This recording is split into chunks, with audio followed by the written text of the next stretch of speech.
Hey, good day to you. This is Todd. I am a regular dude walking in the Word. Hey, we're starting Genesis chapter 43 today, and it's entitled today, Are You Willing to Put Your Life on the Line? You're going to see, as we're going through the story of Joseph right now in Genesis, as we talked about that, there was different situations where people might put their life on the line, or they wouldn't put their life on the line, or they might offer their sons on the line, but not themselves.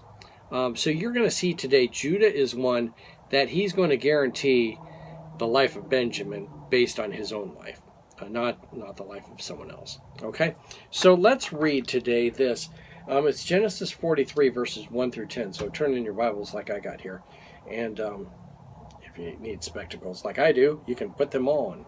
Genesis 43, 1 through 10. It says this: Now the famine was still severe in the land. So when they had eaten all the grain they had brought from Egypt, their father said to them, Go back and buy us a little more food. Okay?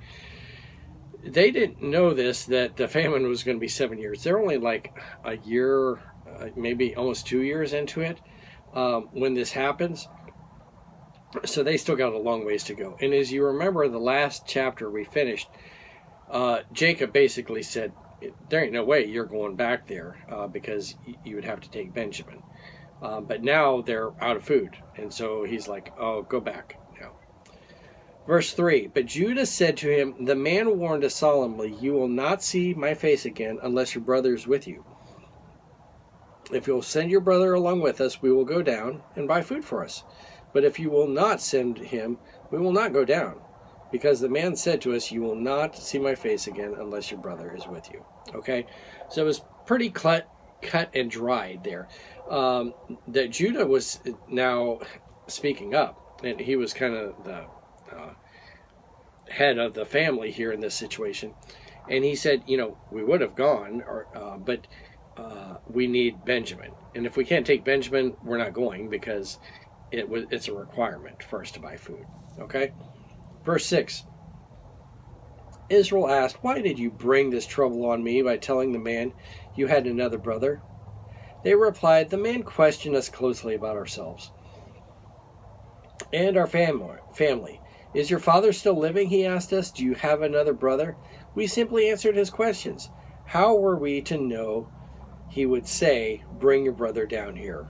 Okay, so it's just like if you were interrogated, let's say you were at the customs desks coming into the United States here, and they ask you these questions, are you alone this trip? Do you have family? You just answer the questions, just like, to prove who you really are, all right? And they didn't think you would be required to bring your brother, but lo and behold, they are. Verse 8, Then Judah said to his father, Send the boy along with me, and we will go at once, so that we and you and our children may live and not die. I myself, get this, I myself will guarantee his safety. You can hold me personally responsible for him. If I do not bring him back to you and set him before you, I will bear the blame before you all my life. As it is, if we had not been delayed, we could have gone and returned twice. This is the first time here in this story of Joseph that anyone has stepped forward and said, I will guarantee my life. I will guarantee the life of Benjamin based on my own life. Okay, if I don't return him here. Now, no place else was this happening. Okay, they were eager to offer other people's lives and so forth, but not offer themselves. Judah is now, he's stepping in here kind of into a leadership position. Judah is the fourth oldest son of Jacob here, okay? So you're asking yourself, why didn't the three oldest sons step in and do this? Well, the three oldest sons had disqualified themselves already, okay? So he had three older sons, Reuben, and he slept with a concubine, so that's going to disqualify him. Jacob doesn't say anything about it until he's about dead, and then he says, hey, I knew you were sleeping with my concubine, therefore inheritance for you is gone. All right? And then Simeon and Levi, if you remember them, they in their anger destroyed Shechem. Okay, so they were disqualified there also. All right. So, and earlier on, Reuben had said, "Hey, I will guarantee that he will come back, and if he doesn't come back, you can kill my two sons." Okay.